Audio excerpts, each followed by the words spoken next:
On page 274, where he's talking about those kids and how long they're working, that is after the factories, right? If I understand it correctly? Yeah. So after the factories and after industrialization, it seems like there's really long work hours. It seems like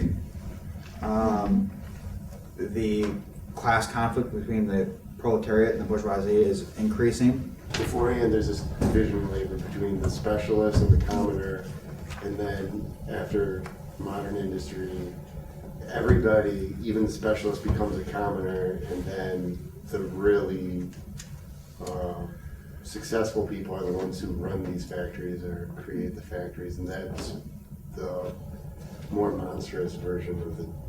In this case, you never know when there's a new invention that's going to take your place, and that threat's kind of always there. But that could apply to the nowadays, you know? Yeah. Everybody's expendable. Mhm. Everybody can be replaced. That's interesting, because like seeing the shift, how he opened up talking about each man, and then he talked about just the changes in the hand-driven and power-driven machines. But then it just shows you the effect of the capitalism or capitalist approach is the reason why it says monstrous shape. More so than the appendages, more so than all that. On the bottom of 273, it says, by the general introduction of the labor of women and children and of the cheap unskilled labor.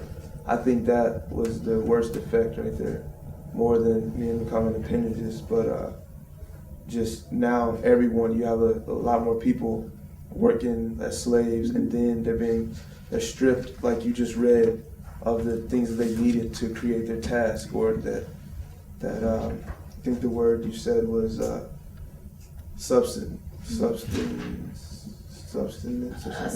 Subsistence. Yeah. I like. Oh, go ahead. I kind of hate to say slave because they were getting paid. Mm-hmm. So I'm just don't. But I understand what you're saying. I thought you did a good job of when we had been on one point for a while, you split up. So is it this that we're saying or this? I think we had an advantage with this because it was a shorter reading than a lot of our other readings, so it's easier to get through it. Marx was a German, wasn't he?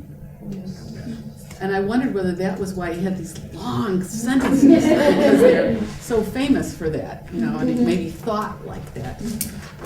But it sure made it hard to follow what he was saying. What I didn't like today was I felt that a lot of the conversation was between two people, and then, I don't know, I found myself trying to get in there, and it was just not possible for me to do so because it was just those two going back and forth. I thought it, like Rachel said, that the conversation flowed well and that people, were citing the text, and I noticed a lot of people were also paraphrasing things instead of, reading the whole quote. I think it was I'd say difficult reading, but I think a lot of people took it in different ways.